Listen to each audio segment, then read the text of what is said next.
Jason Pargin's fourth entry in his John and David Involved series, If This Book Exists, You're in the Wrong Universe, is an entrancing and highly energetic experience of a read. As with one of the points in the book, I found myself while reading it being very confused with time, having it become a blur. I started reading 10 pages in, and then a few hours later I was on page 200. And while I didn't enjoy how three of the main characters in this book, John, Dave, and Amy, often spoke immaturely, I can't pretend like I did not enjoy almost every single second of this book, and that I didn't connect with them.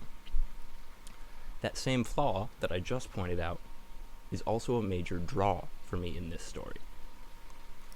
Because Pargin's semi-crass way of writing dialogue for these characters also takes the otherworldly and unrealistic sci-fi horror elements of this book and grounds them in reality, with these middle-aged, middle-of-nowhere, run-down-town people taking the most serious, horrifying situations of mutilation, multiple realities, and making it into something casual that they could just brush off every day. Using some gas station food and maybe a few explosions along the way. Speaking of which, the book does get pretty gruesome at times, and a lot of the conflicts under the surface do touch on parts of reality that we try and ignore or shut out from our lives.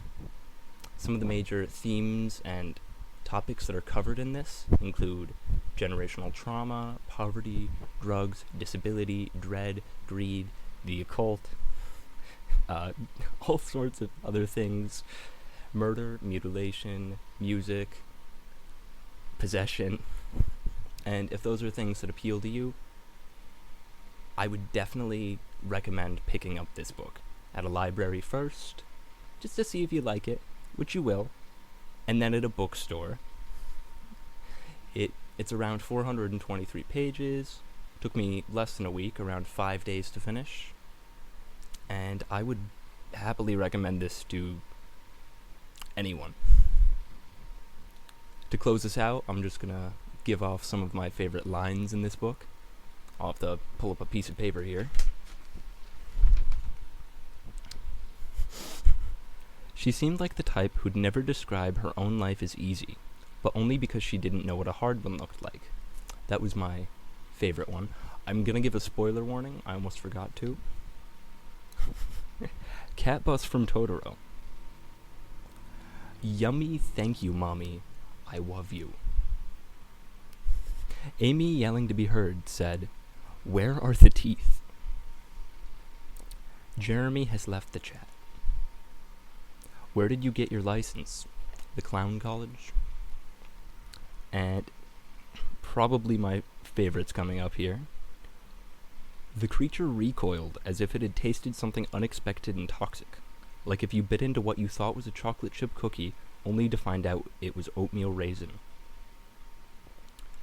Meatloaf mashed potatoes. Collected unwillingly. And the last one here.